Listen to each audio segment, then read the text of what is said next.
dalang mga posibilidad ng tagumpay o kabiguan, ng ligaya o lungkot. Kaya marapat lamang na tanggapin si Jesus bilang tagapagligtas at Panginoon. At matapos yun ay panariwain ang katapatan at paglapit sa Kanya bawat araw o day by day. Ang day by day ay naglalayong umalalay sa pang-araw-araw na pamumuhay. Narito po si Kuya Ed Lapis sa mensaheng pinamagatang Answer to Insecurity and Depression.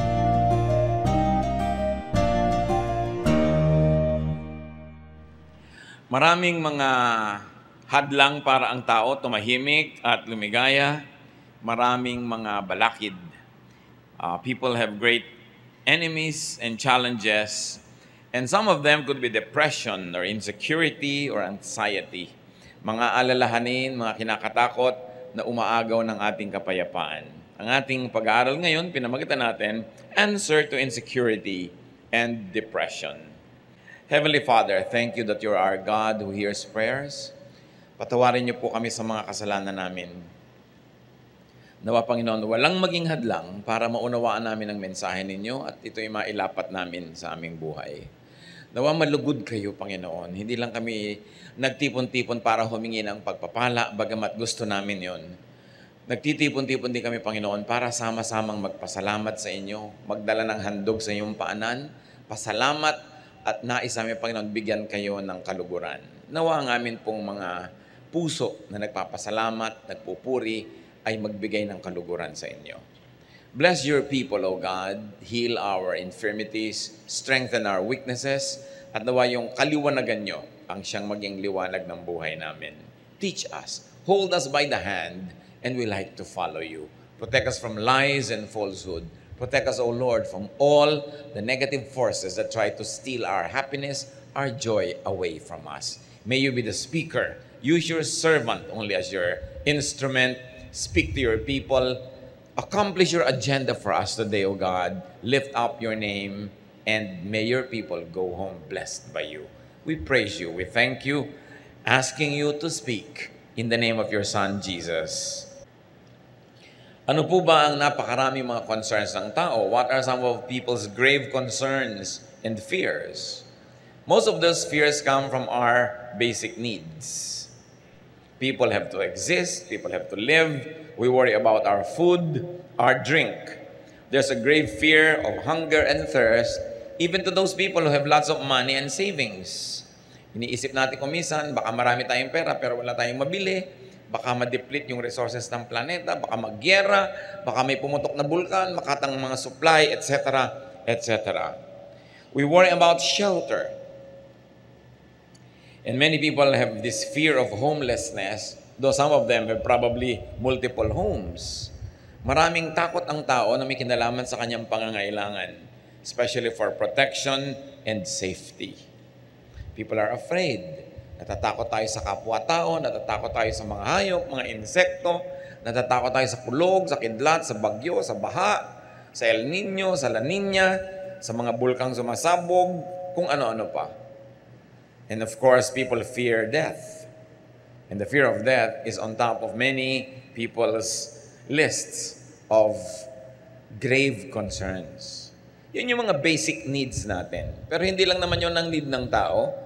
People are also sometimes bothered by what you might call intermediate needs. The need for acceptance.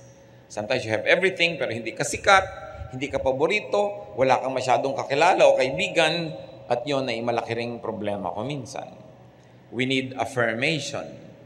Dapat natin nadidinig, very good, you are welcome, ang ganda mo, ang ganda ng damit mo. Hindi tayo sapat na nasisiyahan na gusto natin ang itsura natin, kailangan gusto rin ng kapwa natin. We need affirmation. And we need comfort. Physical comfort, spiritual, and emotional comfort. Because of these needs that sometimes go unmet, many people have trouble and people lack peace. Then there are the so-called higher needs. Aside from all that, people also need peace. Minsan nasa iyo na lahat, pero magulo yung kalooban mo, hindi ka tahimik, parang nababaliwala ang lahat. Parang kuminsan nasasayang ang mga accomplishment, ang mga naipon, ang mga kuminsan kasikatan pa pag ang tao hindi matahimik, walang kapayapaan. Higher needs might also include our need for righteousness. Dapat nating laging maalala, dapat tayong makumbinsin na tayo'y tama, na natutuwa sa atin hindi lang mga tao, pati ang Diyos. Because we have such a thing as fear of evil. Fear of our own demons. Fear of results of wrongdoing. Kaya maraming mga tao sa kanilang guilt, sa kanilang hirap ng loob dahil sa mga maling ginawa na alam nila, hindi rin masaya sa buhay. Because we have fear of punishment for wrongdoing, and many people are also obsessed with fear of going to hell. Those kinds of fears. Higher needs also include the needs of our spiritual life and eternal life. Kailangan natin ng eternal bliss. Hindi tayo kontento na masaya dito sa buhay, kumpleto ang pangangailangan, kailangan masaya rin tayo at nakakatiyak ng pupuntahan ng ating espiritu, na tayo'y ligtas, na tayo'y babalik sa Diyos. People need assurances of heaven after this life. Paano ang lahat-lahat ng yan matutugunan? Ang dami. May physical need, may emotional need, merong spiritual need, merong social need. At kung i-grade pa yan ng mga sociologists and psychologists, meron siyang basic, may intermediate, at merong higher needs. What is God's answer to man's grave insecurity and depression? Kuminsan ang tao, ang ganda-ganda, pero may insecurity pa rin. Ang yaman-yaman, may insecurity. Kung minsan, sikat na, kulang pa rin sa kanya. Ano ang sagot ng Diyos?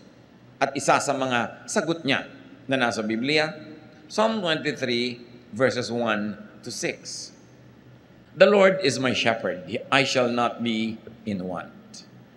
He makes me lie down in green pastures. He leads me beside quiet waters. He restores my soul.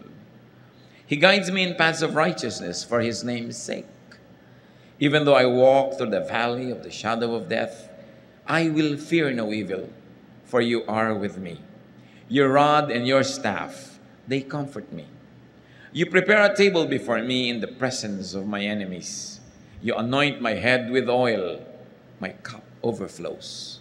Surely goodness and love will follow me all the days of my life, and I will dwell in the house of the Lord forever. One of the most powerful and famous chapters of the Old Testament, Psalm 23. You can imagine the psalmist, nung ito ay binigkas, sinulat, nilikha, at inawit-awit at pinaulit-ulit awitin. Ano kaya ang kalagayan niya? Maaring siya ay isang mananampalataya na siguradong-sigurado sa kalagayan niya sa Diyos. At inisa-isa lang niya dito kung ba't siya sigurado. Inilistan niya para malaman ng iba, marinig ng iba, at nang tulad niya, maging sigurado rin sila sa kanilang mga buhay. Pero pwede ring baligtad. Pwedeng isa rin itong mananampalataya na hindi sigurado. Nag-aalinlangan, nangangapa, nai-insecure. At sa kanyang mga pagbubulay-bulay, sa kanyang mga araw, gabi ng takot, lungkot, pangamba, nerbiyos, hinanap niya ang maaring maging dahilan para siya magkaroon ng kapayapaan. At anong kanyang ginawa? Ipinaalala niya sa sarili niya kung sino siya. At kumbaga siya ay tupa kung sino ang kanyang pastol. At inisa-isa niya ang dapat niyang maalala at maisip para mawala ang kanyang takot, lungkot, pangamba. So maaari itong mag-apply kahit kanino sa atin. Kung kayo yung secure na secure sa buhay, recite this, sing this, memorize this, share this with people so that they too may be like you. Secure, quiet, peaceful, happy, contented. Pero kung kayo naman yung kabaligtiran, insecure, afraid, bothered, troubled, upset, anxious, stressed, etc., etc., dapat din gawin, pag-aralan ang chapter na ito, memoryahin, bigkasin, isaulo, isaisip, isabuhay. At kung dinadalaw tayo ng ganung mga uri ng mga takot at pangamba, mulit-muli balikan alalahanin, kantahin, tulain, basahin itong Psalm 23. Ano yung mga pinag-usapan nating nagpapahirap ng loob ng taong pangangailangan niya? Food, drink, and shelter. Basic needs. Anong sagot ng Panginoon? Psalm 23:2. He makes me lie down in green pastures. He leads me beside quiet waters. Para sa mga tupa, wala namang mahalaga kundi damo at tubig. Kaya lang ang mga tupa sa Israel, kung merong dapat ma-insecure na mga tupa, sila yon. Kasi most of Israel is a desert or was a desert. So konti ang damo. At lalong konti ang tubig. Isa lang ang ilog doon yung Jordan. At kung makikita nyo yung Jordan, sasabihin nyo, anong klaseng ilog to? Ang liit-liit, ang payat-payat at maputik. At hindi naman kalakihan na ilog ito. Yun na yung inaasahan ng buong bayan ng Israel na magdidilig sa kanilang mga halaman. Yun na yung pinupuntahan ng bawat tupa para uminom. Pero sabi nitong tupang nangangamba at na-insecure, pinapaalala niya sa sarili niya kung sino ang Panginoon. Sabi niya, "Oh God, you let me rest in fields of green grass. You lead me to streams of peaceful water." Pababa po kasi yung terrain ng Israel at itong Jordan na ito ay patungo sa Dead Sea. Kaya may mga bahagi ito na magulo kasi bumababa, may mga bato-bato. Ang mga tupa ayaw nilang uminom pag ang tubig ay gumagalaw, umaagos, lalo't lumalagaslas o rumaragasa.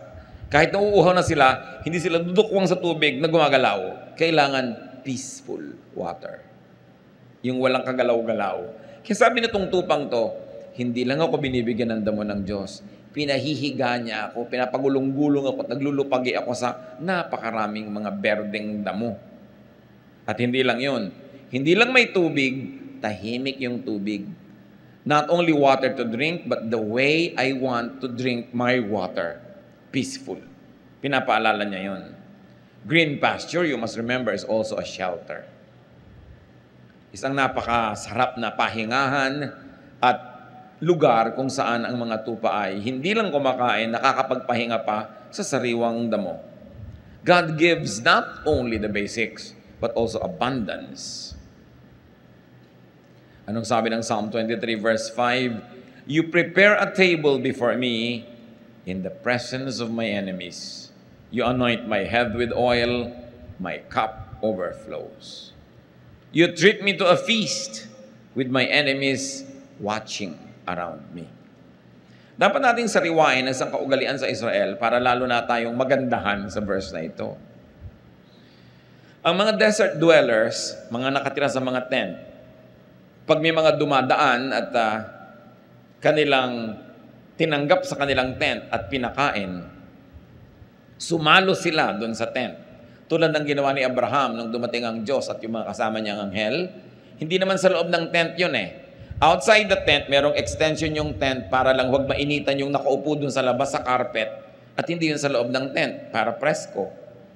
Doon nagpapakain yung mga may-ari ng tent na yan. Sa maliliit na mga dulang, kumisan nilalatag lang nila doon sa carpet yung kakainin nila. At kitang-kita ng ibang mga tent dwellers, may bisita pala si kapitbahay, kasi hindi sa loob kumakain. Ang ibig sabihin nun, pag ako'y may bahay, pinakain kita at sumalo ako sa iyo, walang pwedeng gumalaw sa iyo sa lahat ng mga taga rito. Dadaan muna sila sa akin. Sabi nga ng matatanda, dadaan muna sa ibabaw ng aking malamig na bangkay bago sila makarating sa iyo.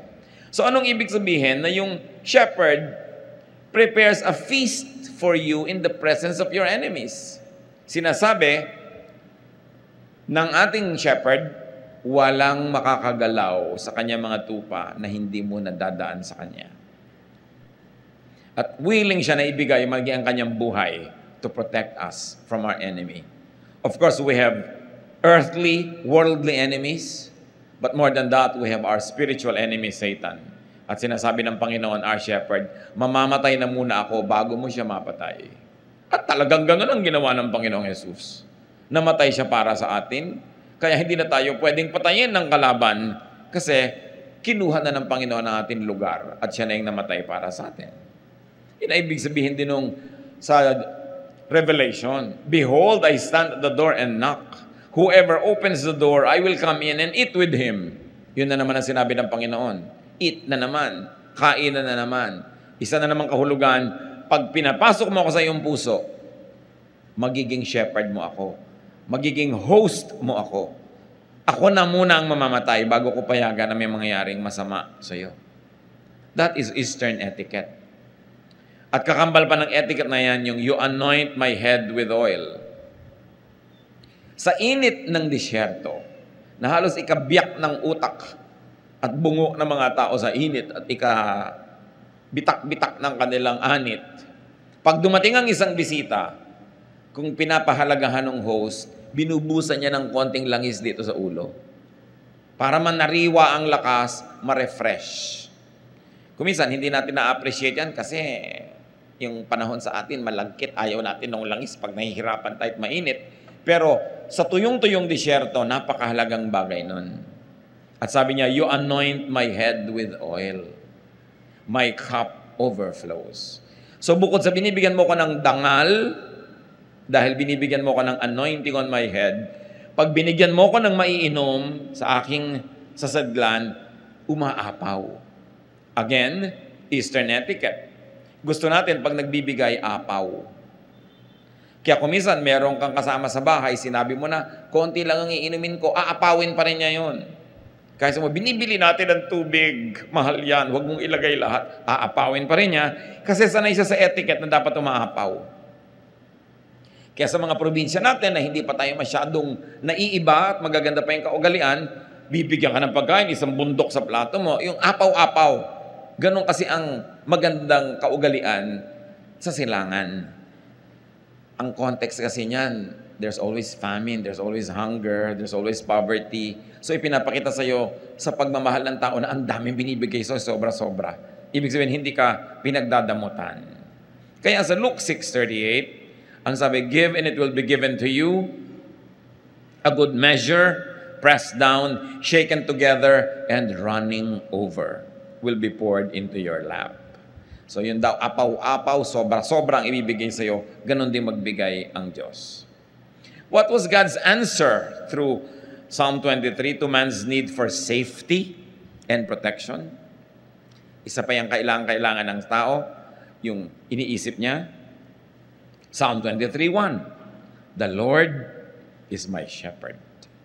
Ang ganda-ganda ng relasyon ng tupa at ng pastol. Kasi talaga po, ang tupa, matigas ang ulo, makakalimutin, at laging naliligaw. Kaya ganun ang tawag sa atin, tupa tayo, at yung pastol ang Panginoon. Ang pastol, kung sila'y naglalakad, pila-pila, hindi naman pwede sabay-sabay, kadalasan dumadaan lang sila sa makikitid na mga landas, dumadaan sila sa mga bukid na may tanim dito, may tanim doon, kaya kailangan sa gitna lang sila dumaan, o kaya sa gilid ng bundok na pwede ka mahulog, kaya isa lang linya. Either ang shepherd nandun sa una, susunod sa kanya yung sumusunod, at yung kasunod, sumusunod, kasi ang mga tupa, sumusunod lang kung sino yung nasa una. Kaya yung mga nandaraya, pupunta dun sa una, ililigaw yung mga tupa, naliligaw lahat. Di ba ganun din sa spiritual life? Sumusunod ka dun sa umuuna, yung nagpapauso, yung pinaniniwalaan mo, ang dali-daling iligaw ng tao pag hindi ang Panginoon yung nasa una. Pwede rin na ang shepherd nasa dulo. Nasa malayong dulo siya ng pila. Kaya kung naglalakad sila, yung nangungunang pinagkakatiwalaan na tupa, yun ang mangunguna sa daan nila. Nasa dulo naman yung shepherd kasi baka may mga lions, may mga mababangis na hayop na gustong kainin yung nasa dulo. O baka yung mga nasa dulo, pag hindi nabantayan, maligaw, magkamali, wala nang makakaalam. So madalas nasa dulo yung shepherd. At pagka dumadaan sila halimbawa sa mga parang maisan o taniman ng trigo, yung mga tupa ko minsan, kumakagat-kagat doon sa mga prutas doon, kumakain kayo na hindi dapat, nakikiraan lang sila. Yung shepherd, may bato yan, babatuhin niya sa malayo, tatamaan naman si tupa. Maaalala nito pa, ay oo nga pala, hindi ako dapat pagmerienda dito, hindi ito amin. Tutuloy na siya. At yung shepherd, di ba ang tungkod doon parang question mark? Kasi pag may lumiliko na tupa, hihilahin yung leeg, babalik ka. Nahihila ka na gano'n, sakit, pero babalik ka. Ganon din tayo. Pag naliligaw ng landas, hinihila ka ng Panginoon, masakit.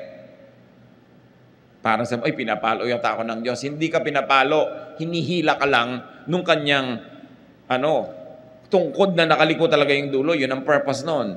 Ayaw mong masaktan, stay in line. No? Huwag kang lumiko sa kaliwa, sa kanan, diretso ka, at hindi ka mahihila ng ganon. So, ganon yung relasyon ng tupa. Eto pa, ang shepherd. Pag may sasalakay ng mga wild beasts na gustong kainin ng tupa, yan ang humaharap. Kaya yung tungkod niya, yung rod and staff niya, hindi lang niya pang disiplina yun sa tupa, panglaban naman niya yun sa mga leon, sa mga mababangis na hayop, para i-protect niya. And it is not unusual for a shepherd to die for his sheep. Yun yung relasyon. Ang shepherd, pagka gabi na at matutulog sila sa isang lugar, pag umagang-umaga na at aalis na sila, meron siyang sipol o kanta o huni, madidinig ng mga tupa niya yon, susunod na sila at lalabas. Bakit? Kasi po, pagka ang mga tupa ay nandun sa desert, hindi lang naman sila ang tupa sa balat ng lupa. Marami pang iba. Marami ring ibang shepherd. So sa gabi, inaabot sila ng gabi siyempre sa mga ilang na lugar. Saan sila matutulog? I have seen some of these structures in Africa na maaaring kamuka ng mga nandoon din sa Israel. Na merong mga matataas na mga tinik, yung mga matitinik na mga sanga, iniipon niya ng mga katutubo, ginagawang parang bakod. Bilog. Meron lang gate. Yung mga baka o mga tupa na nanginginain kung saan-saan, paggabi doon sumisilong para itong hotel ng mga hayop. Merong siga sa gitna, merong fire, kasi ayaw lumapit ng wild beast sa fire. At hindi sila agad-agad makakasalakay kasi may matataas na bakod nga ng mga siit-siit at mga tinik-tinik na inipon. Ngayon, ang mga tupa at mga pastol, nagkakasama-sama sa loob ng iisang ganong silungan or hotel. Nagbibigay sila ng konting bayad doon sa may-ari nun, pero paggabi, halo-halo sila doon. Yung matatalinong mga shepherd, umagang-umaga pa lang, madilim pa lang, aalis na siya at ang kanya mga tupa. Bakit? Kasi sa gabi humahamog o umuulan. Maaaring yung mga konting mga lupa na parang korting palanggana na yung porous, yung kanyang lupa, hindi bumababa agad ang tubig, maaaring sa gabi nakakatch ng konting ulan yon. At yung mga damo, konting ulan lang, tumutubo bigla. So ang gusto ng shepherd, pag umagang-umaga, silang mauna doon sa tubig. Kasi pag nag-inom na yung tupa niya, ubus na yon. Yung mga huling gumising, maubusan na. O kaya sila yung nakakain sa konting damo. So yung marunong na mga shepherd, madilim pa lang, meron siyang sipol na signal sa kanyang mga tupa. Lahat ng tupa niya, kahit may kahalong ibang tupa doon na nagtulugan kung saan-saan, pag nadilig yung sipol niya, makikita yung anino niya, lumalabas na nung gate, susunod sila lahat dahan-dahan. Kaya dapat yung tupa, alam niya yung boses ng kanyang amo. At yan yung sinasabi ng Panginoon na mag-ingat kayo. Hindi lahat pastol. Some come to steal, to kill, to destroy. Kasi meron mga fake na shepherd, fine-fake nila yung sipol o yung huni o yung tawag nung shepherd, at pag yung mga tupang iba, nalin lang niya, nagsunuran sa kanya sa palabas, patay sila. Huli sila at ibebenta sila para katayin. Kaya dapat yung tupa, kilala niya ang kanyang shepherd. Ma-appreciate natin lahat ang mga talinghaga ng Panginoon tungkol sa tupa at sa shepherd. Kasi ganoon din tayo mga kapatid. Pag hindi natin talaga kilala ang tinig ng Panginoon, nadadaya tayo ng maling tawag. Nadadaya tayo ni Satanas, nadadaya tayo ng ating emosyon, nadadaya tayo ng ating mga desires, ng ating greed, ng ating lust. And before we know it, we followed a wrong shepherd. At tayo napupunta sa matadero, at tayo kinakatay, nasasaktan, pinapahirapan, pinapatay. Kaya napakahalagang unawain para appreciate natin yung the Lord is my shepherd. Yung Lord na namamatay para sa akin, yung Lord na ipagtatanggol ako, hindi ako dadayain, mamahalin ako, gumagawa ng paraan para ako pakainin, painumin, ipagtanggol, walang iba kundi ang Panginoon. At sabi sa Psalm 23 verse 3, He guides me in paths of righteousness for His name's sake. Or because of His name, because of who He is, He guides me. According to His name, according to the meaning of His name, which is shepherd, He guides me. Hindi niya ako lilitsunin o kakainin. Hindi niya ako ipapahamak kasi ang pangalan niya, shepherd. At siya ang aking shepherd. Psalm 23 verse 4, Even though I walk through the valley of the shadow of death, I will fear no evil. For you are with me. Your rod and your staff, they comfort me. Yung pinag-uusapan nating tungkod niya. Ano pa ba ang hihigit sa kamatayan na nakakatakot? Wala na. I may walk through the valleys as dark as death, sabi noong tupa, but I won't be afraid. You are with me. And your shepherd's rod makes me feel safe. Pag nakikita nung tupa, yung daladala nung shepherd na tungkod, sabi niya, yan ang gagamitin niyang pamalo sa mga kalaban. Yan ang gagamitin niya pang protect sa akin. At kahit dumaan ako sa pinakamadidilim na mga libis, kahit dumaan ako sa hirap ng buhay na parang wala ng katapusan, kahit dumaan ako sa sakit na parang wala ng ginhawa, kahit masuot ako sa pagbuhol-buhol na problemang parang hindi na maaayos pa, sabi ganon, hindi ako matatakot. Hindi yung problema ang titingnan ko, hindi yung leon, hindi yung mabangis na hayop, hindi yung dilim ang titingnan ko, yung shepherd ko at yung hawak niyang tungkod. At pag yun ang tiningnan ko, mawawala ang aking takot. Because the shepherd is bigger than any beast. The shepherd is bigger than any problem. The shepherd is more brilliant than any darkness. Natatakot ka lang naman pag ang tinitigan mo yung dilim. Pag ang tinitigan mo yung mababangis na hayop. At katulad ni Pedro, nung tumitig sa mga alon at sa hangin, doon natakot, doon lumubog. Kaya pinipili mo ang iyong tititigan. Sasabihin mo, you are with me. What does it mean that the shepherd is with us? That He has compassion. You are with me. Kakampi kita. Hindi lang kita kasama, kakampi pa kita. At nakakapagbigay yon ng lakas ng loob. Sabi, your rod and your staff comfort me. Anong klaseng comfort? Pag nakikita ko yan, lumalakas ang loob ko kasi alam ko, yan ang sagisag ng iyong kapangyarihan. They give me a sense of security. At tungkol pa rin sa mga insecurities, sa pinag-usapan na natin, Psalm 23 verse 5, You prepare a table before me in the presence of my enemies. Walang makakagalaw sa akin. At hindi lang yon, iniestima mo ako, pinapahalagahan, there is great acceptance here and affirmation. You anoint my head with oil, my cup overflows. So there's comfort, and there's honor, and there's dignity. Ibang klaseng shepherd ito. Ganun siya mag-alaga sa kanyang mga tupa. What else is God's answer to man's need for peace of mind? Diba pinag-usapan din natin, kailangan natin yan. Verses 2 to 3, He makes me lie down in green pastures. He leads me beside quiet waters. He restores my soul. He guides me in paths of righteousness for His name's sake. Kailangan natin yan to restore, to be restored. Yung mga nervyos, humupa. Yung mga takot, mawala. Yung mga pangamba, maalis sa ating buhay. At tayo ay matahimik. At ito sinasagisag nung green pastures. It doesn't only feed, it also refreshes. It also empowers. Quiet waters. Pag nagbigay ang Panginoon, hindi lang tubig pero magulo nga, tahimik.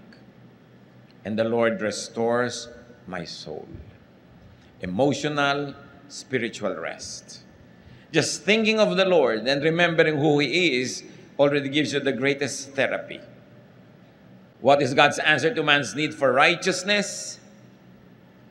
Well, human beings, as we have said, need to be righteous. to feel righteous and to be treated as righteous. Psalm 23:3, He restores my soul. He guides me in paths of righteousness for His name's sake. So we become righteous because the Lord leads us. Yung nauuna siya, sumusunod tayo. O nauuna tayo, pero nandun siya sa likod, binabantayan niya tayo, kinakawit niya tayo para bumalik. Pag nagkakamali tayo, nagiging righteous tayo by doing the right thing. But more than that, through the work of Jesus, our shepherd, nagiging righteous tayo by faith. Dalawang paraan para maging matuwid, banal, malinis. One, magpakatuwid ka, magpakabanal ka, magpakalinis ka. Do it, accomplish it through hard work. Pwede yon. When all else fails, pag kinulang, charge to the cross. Because by believing in Jesus as your Savior and Lord, your belief makes you righteous. Yan ang tinatawag nating saved by faith. Righteous, made righteous by faith. At napakalinaw ng teaching ng New Testament dyan, mga kapatid. Pag nananalig ka kay Jesus, nagpaligtas ka kay Jesus, Panginoon at tagapagligtas mo siya, yon biglang magiging righteous ka sa tingin ng langit. Kahit ang totoo, tad-tad ka ng kasalanan. Pero pinagsisihan mo, tinalikuran mo, nagpahugas ka sa dugo ni Jesus, righteous ang tingin sa iyo ng Diyos. Kasi hindi na yung kasalanan mong nakikita, yung dugo ni Jesus na ipinanghuhugas sa iyong kasalanan. So, two ways to be righteous, by doing it or by receiving righteousness through faith. At ang tunay na mananampalataya, ina-apply pareho yun. You know that you are made righteous by faith, but you also do what you can up to your utmost so you could be actually righteous by works, not only righteous by faith. Pagkasama, magkakambal, ginagawa pareho. And because of that, the true believer remembers the blood of the Lamb, the shepherd that became the Lamb. Biruin niyo yung mga imagery na yan. Ang Panginoong Hesus na shepherd, siya yung naging lamb para yung mga lambs tulad natin, yung flock, huwag nang mamatay, siya yung namatay para sa atin. At pag naalala mo yon, He restores your soul. Pag sumusunod tayo sa katuruan ni Jesus, He guides us in righteousness. All because of what His name means. What is God's answer to man's need for eternal life? For assurance of heaven? Psalm 23 verse 4. Even though I walk through the valley of the shadow of death, I will fear no evil, for you are with me. Kahit dumaan ako sa kamatayan o sa mga halos ikamatay ko ng mga karanasan, alam ko kasama kita. At kung loobin mo, Panginoon, na mabawian ako ng buhay, alam ko sa isang saglit, sa isang kisap mata, I will be there with you in a much greater state of spirituality. Because I will no longer be confined to this physical body. Kaya ang sabi nitong flock na ito, I will fear no evil. The evil of death, the threat of death, the evil spirits that scare me with death, I will fear no evil. Why? Because you are with me. And because of all of this, Psalm 23 verse 6, surely goodness and love will follow me all the days of my life, and I will dwell in the house of the Lord forever. Nakakatiyak yung tupa na dahil kilala niya ang kanyang shepherd, he or she will dwell in the house of the Lord forever. Dahil saan siya dadali ng shepherd niya? Sa house of the Lord. Sa eternal life, in the presence of God, our Father, our Creator. Sabi niya, surely goodness will follow me. What goodness? Whose goodness? God's goodness. I may not always be good, but God's goodness will always be with me because He is my shepherd. And God's love, I may not always be loving, but God's love will prevail. God's stubborn love will keep loving me, even though there are moments when I become very unlovable. So I feel secure. At pwede rin basahin itong mga kapatid, dahil secure ako, dahil ang Lord ang shepherd ko, dahil nakakatiyak ako, surely goodness, my goodness, and love, my love, will follow me all the days of my life. In other words, I will not only be a recipient of God's love and goodness, but because of God's love and goodness to me, I will also be a dispenser and a giver and a channel of goodness and love to others. Bakit pa nga naman hindi magiging loving and good kung secure ka naman sa Panginoon? Bakit ka magiging madamot kung alam mo naman na ang Panginoon ang nagbibigay sa iyo at kung ibinigay mo sa tamang paraan sa mas higit na nangangailangan, alam mong papalitan ng Panginoon. So, goodness and love will follow you everywhere you go. Because you know who you are. Alam mo na ang shepherd mo ang Panginoon, may hahanap ka niya ng tubig, may hanap ka niya ng pagkain, may hanap ka niya ng kanlungan, ipagtatanggol ka niya, magiging mas mabait ka ngayon. Kaya lang naman tayo kumisa nagiging mabangis kasi natatakot tayong maubusan. Pero kung wala na yung takot mong maubusan, mapagbigay ka na. Dapat. Kaya ka lang naman kumisan makasarili kasi akala mo wala na, baka magutom ka. Kung alam mong may shepherd ka, magsishare ka. Wala nang dahilan yung mga taong nananalig sa Panginoon, nakakatiyak ng buhay na walang hanggan, at nakakatanggap ng mga blessings sa buhay na ito, wala nang dahilan para ka maging maramot. Para hindi maging mapagbigay, mapagpatawad, kasi nakatanggap ka rin ng pagpapatawad ng Panginoon. Wala nang dahilan para maging masungit ka pa sa iba, samantalang puro kabaitan ng Diyos ang tinatanggap mo. Walang dahilan para hindi ka maging katulad ng iyong shepherd. Kaya sabi, surely, goodness and love will follow me all the days of my life. I will always receive goodness and love from God, and I will always give goodness and love to my fellow men. I will be a little shepherd to other people. Walang mas mataas sa pagtanaw ng utang na loob sa ating shepherd, kundi sa maging munting mga shepherd din tayo sa iba. Ang pinakamabisang pagpapasalamat sa Panginoon ay yung ibahagi din natin sa iba, yung tinatanggap natin sa Kanya. Napakainam na isipin yon sapagkat may dahilan ka naman to be secure. And I will be in the house of the Lord forever. How do we receive God's answer to man's needs? Paano yun mangyayari? How do you receive God's solution to the problems? How do you receive God's blessings? Nasa verse 1 ang sikreto. Psalm 23 verse 1. The Lord is my shepherd. I shall not be in want. So you don't want these insecurities, or you want them minimized, removed from your life, or if you are not having these insecurities now, you don't want them ever, make God your shepherd. Make God your leader, protector, and provider. Kumisan kasi mali yung sinusundan natin. Mali yung Diyos natin. Mali yung ating shepherd. Kung kani-kanino tayo nakikinig, nagpapa-impluensya, nervyos tuloy yung inaabot natin, insecurity, fear. Make God your shepherd. He will not be automatically be your shepherd. You've got to invite God. Sabi niya, I stand at the door and knock. Whoever opens the door, I will come in and eat with him. Para yung rule na if P, then Q.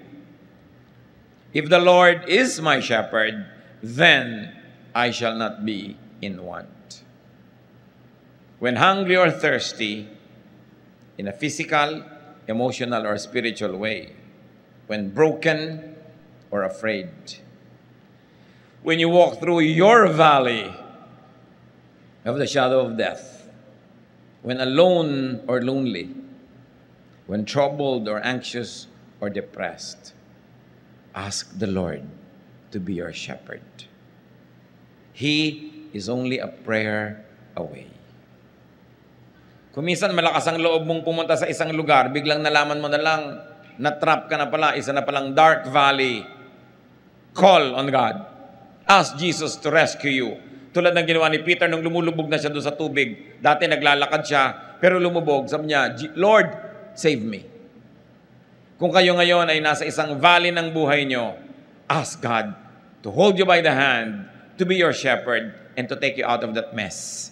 Because God promises to be there. Huwag kayong kakapit sa patalim. Sabi, nagigipit ako, kakapit ako sa patalim. Bakit ka kakapit sa patalim kung nandiyan ang kamay ng Panginoon at inaabot ka? Bakit ka magre-resort sa mga paraan na hindi maka-Diyos? Magulo, mahirap, lalong lulubog ka at lalong sisikip ang mundo mo at lalong magkakabuhol-buhol ang problema mo. Pag nagigipit ka na, ng mga problema ka na, it's high time to remember that the Lord is your shepherd. At hindi bagay sa mga tupa ng Diyos yung nagugutom, nauuhaw, nakakagat-kagat ng ibang mababangis na hayop. Kasi umaalis sila doon sa grupo. Kaya dapat stay together. Kaya ang gusto ng Panginoon, fellowship. Do not neglect the fellowship. Attend church, do Bible study, worship together, pray together. Kasi pag humihiwalay ka, naaakit ka ng mga mababangis na hayop na pag malayo ka na sa grupo, malayo ka na sa protection, nalimutan mo na kung sino ka, madali ka na nilang kainin. So ang dapat lang gawin, kung meron man sino sa atin na nalalagay dyan sa dark valley, magbalik loob. Bumalik sa Diyos. Tumawag. Dahil yan ang pinakamadaling tawagan sa lahat, ang ating shepherd. Hindi nagiging busy. Always ready, willing, and able. Ask the Lord to be your good shepherd. John 10:14-15, I am the good shepherd. I know my sheep, and they know me. Yun yung binabanggit ko sa inyo kanina. Intimate. Alam ng sheep yung boses ng shepherd niya. Just as the Father knows me, and I know the Father, and I lay down my life for the sheep. If the Son of God, the King of Kings, is your shepherd, bakit ka may insecure? Ba't ka ninervyusin? Hindi mo business na mag-provide talaga ng damo yung shepherd mo ang naghahanap nun. Pero dapat ang business mo sumunod sa kanya dahil doon kanya dadalin kung nasan yung damo. Dapat kang sumunod dahil dadalhin kanya kung saan merong quiet waters. At kung dumadaan ka sa isang deep, dark valley, lalong dapat kang sumunod sa Panginoon dahil tanging ang pagsunod sa Kanya ang pag-asa mong makaalis sa madilim at mapanganib na lugar. Pag magulo na ang buhay, huwag na mag-iisip ng solusyon na pampagulo pa. Sometimes may mga quick fixes. Merong mas madaling solusyon, pero madali lang yon ngayon, bukas may mabigat na bayad. Mabuti nang mahirapan ka ngayon sa tamang solusyon, pero bukas, palapit ng palapit ka sa solusyon ng problema mo, hindi palayo. Kailangan, the Lord is our shepherd. So follow the shepherd. Follow Jesus. Spend time, fellowship with the Lord. Dapat na pinaprioritize natin yung ating quiet time, prayer time, Bible reading, our Bible study, worship, service. Alam niyo kung kailan niyo nakaka-fellowship si Jesus? When you serve. Because Jesus is a servant. Sa niya, I came to serve, not to be served. So when we are serving, when we are doing God's work, we are side by side with Jesus. Sabi niya, my food is to do the work of Him who sent me. One of the best ways to fellowship with Jesus is to do the work of Jesus. Because you will be in the same team. Be the Lord's flock, and He will be your loving shepherd. Kung ayaw mo magpa-shepherd sa Kanya, di Kanya pipilitin, but you pay a heavy price. Nasaan tayo ngayon mga kapatid na estado? Tayo ba flock na ni Jesus? Tinanggap na ba natin siya bilang Panginoon at tagapagligtas sa ating buhay? Kung hindi pa, huwag niyong sayangin na sandali. Sa isang prayer na time-team, personal, at pwede niyong gawin ngayon. Accept Jesus into your heart as your Savior and Lord. Imbitahan niyo siya na maging Panginoon at tagapagligtas. Ask to be forgiven of your sins. And then invite Jesus into your heart to be your King, your friend, your shepherd. Kung nagawa niyo na yan, mga kapatid, flock ka na ng Panginoon, nasan ka? Ikaw ba yung naliligaw ng konti ng landas? Kakain-kain niya sa gilid-gilid, lumalakad na yung grupo, naiwan ka na because you became busy with things that God did not want you to be busy with. Dapat magising ka at bumalik ka sa grupo. Konting-konti na lang, sabi sa Bible, The devil prowls around like a roaring lion looking for someone to devour. Kung ang Satanas ay parang leon na nagbabantay at nagmamatsyag, pumipili, humahanap ng kakainin niya. Sa palagay nyo, ang pipiliin niya yung ang lapit-lapit kay Jesus? May hawak na rod yun. Itong babaeng itong nakaasul, medyo malayo-layo. No? Ito ang madaling kagat-kagatin, wala itong proteksyon. No? Nasa gilid-gilid. Ang lalaking itong nakapula, pwede ito. Ang babaeng itong naka-Adidas. Alam niyo ba na kahit ngayon nakabantay si Satanas, nag-aantay siyang malingat kang malibang lumayo. Kaya yung iba makakagat, maalala na may grupo siya. Siyempre, hihilahin ni Jesus pabalik, masasaktan, pero nababalik. Yun ang pinakamasarap na sakit. Yung sakit dahil nababalik ka sa pila, sa tama mong dapat kalagyan. So, meron naman ng mga tupad na nalalaglag pa sa bangin. Hirap na hirap si Jesus na bumaba doon at kunin siya. At alam niyo yung good shepherd, iniiwan niya yung marami, binabalikan niya yung isa. So, utang na loob, huwag mo naman pagurin ng Diyos. Huwag ka na lang lumayo, para hindi ka na pagpaguran na hanap-hanapin laging nawawala. So, ang challenge mga kapatid, dalawa lang. Tupa ka na ba ng Panginoon? At sinabi ko na, kung hindi pa, magpatupa ka sa Kanya. Maging siya ang iyong pastol. At kung siya na talaga ang pastol mo, natanggap mo na siya, suriin mo lang kapatid kung nasan ka ngayon. Kasama ka bang naglalakad? Tumatawag ba siya? Inaantok ka pa, sipol na siya ng sipol, ayaw pang bumangon. Aalis na yung grupo. Nakikinig ba tayo? Nagpapapigil ba tayo kung pinipigil? Sumusunod ba tayo pag pinapasunod? Ama namin sa langit, salamat sa mga paalala. Ayaw namin na magkaroon kami ng mga takot, pangamba, insecurity. Lagi mong ipaalala sa amin kung sino kayo. Kung sino ang iyong anak na si Jesus sa aming buhay, na siya ang aming pastol. Hindi namin trabaho magpaulan, hindi namin kaya yun. Hindi sa amin nakaatang yung paghahanap ng tubig para sa amin. Pero ang assignment namin, sumunod. At sa pagsunod namin, doon namin makikita yung tubig, yung damuhan, yung pahinga, at doon kami makakaalis sa madidilim at mga madadawag na lugar. Ituro mo sa aming maging masunurin sa iyong anak na si Jesus. Magbulay-bulay tayo mga kapatid kung meron tayong mga katigasan ng ulo. Bilang tupa, gusto mo pa ikaw ang masunod, hindi yung pastol. Ama naming Diyos, maliit na bagay na tumayo kami, pero ang laki ng kahulugan.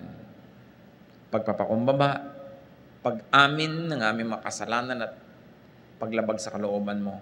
At higit doon, nagpapasako kami muli sa iyo. Gusto namin uling makasama nung flock mo sa lahat ng bagay.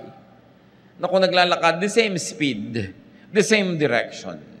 Sumusunod, tumatanggap ng pagpapala at proteksyon. At higit dyan, Panginoon, nakakapagbigay kami ng lugod dahil sumusunod kami sa inyo. Mga kapatid, sa ilang saglit, ihingin nyo ng tawad sa Panginoon ng katigasan ng ulo at isuko nyo mismo ngayon sa Kanya. Ibigay nyo sa Kanyang paanan ang alam nyong dapat nyong ibigay sa ilang saglit ng katahimikan.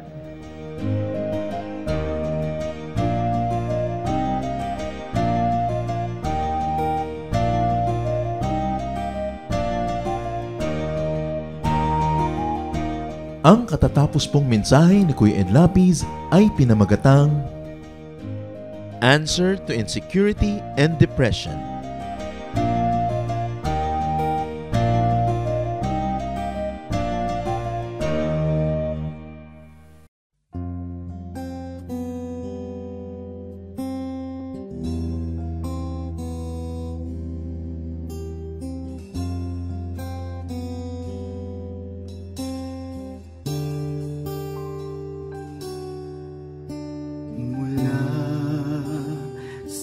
Sinapupunan ako iyong kilala.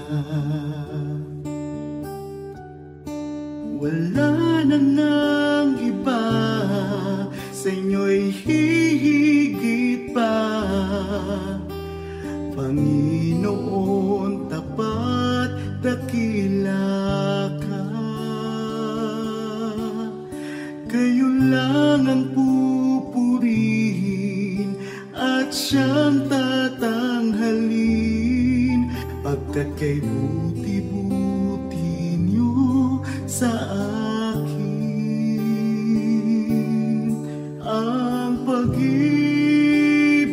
na sadyang kay ganda, mga pangako niyo'y gabay sa aking daan.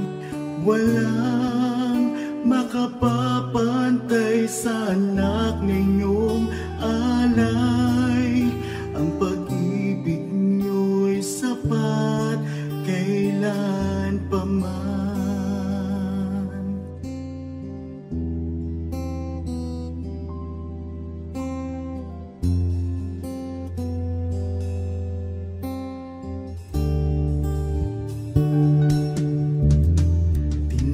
Tinawag niyo akong kaibigan,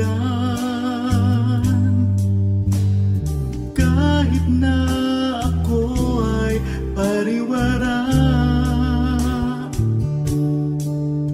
Sagat sa labisan inyong pagmamahal, sa tupang sa kawan na nawala. Kung aking bibilangin bawat butil ng buhangin, ang habag niyo'y ganon karami rin. Ang pag-ibig niya sadyang kay ganda, mga pangako niyo'y gabay sa aking daan. Walang makapapantay sa anak na inyong alay. Ang pag-ibig niyo'y sapat kailan pa man. Paano ba masusukat taas, lalim, layo't lawak ng pag-ibig niyong sadyang walang hanggan, walang hanggan. Ang pag-ibig na sadyang kay ganda, mga pangako niyo'y gabay sa aking daan.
kahit na di ako karapat-dapat.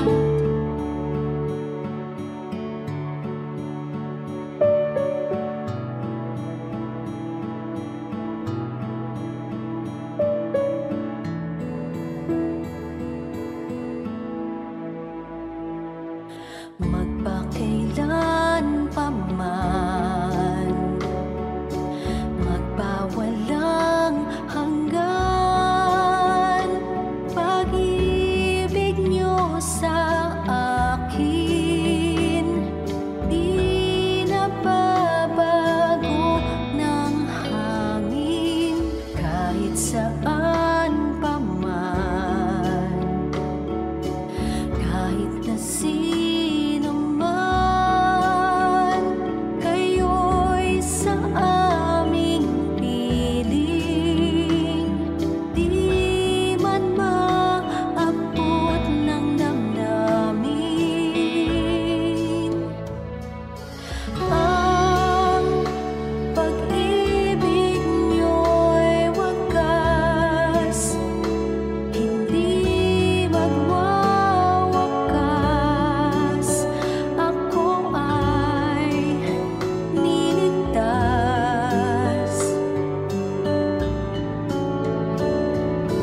At pag-ibig niyo'y sapat, sa akin ay tapat, kahit na di ako karapat-dapat.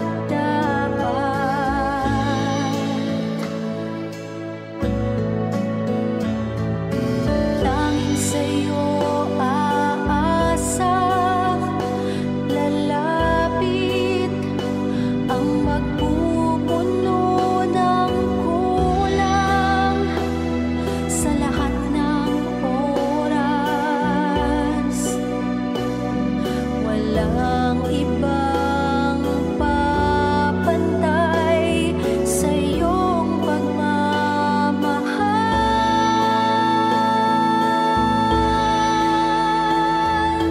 Ang pag-ibig niyo'y wagas, hindi magwawakas. Ako ay niligtas.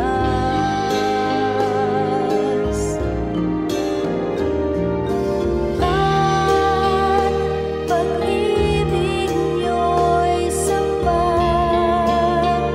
sa akin ay tapat.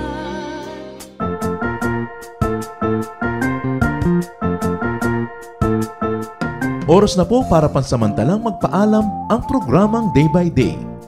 Tayo po'y magsama-sama tuwing ika-6 hanggang ika-7 ng umaga, araw-araw. Magandang umaga po at mabuhay ang Panginoong Hesus!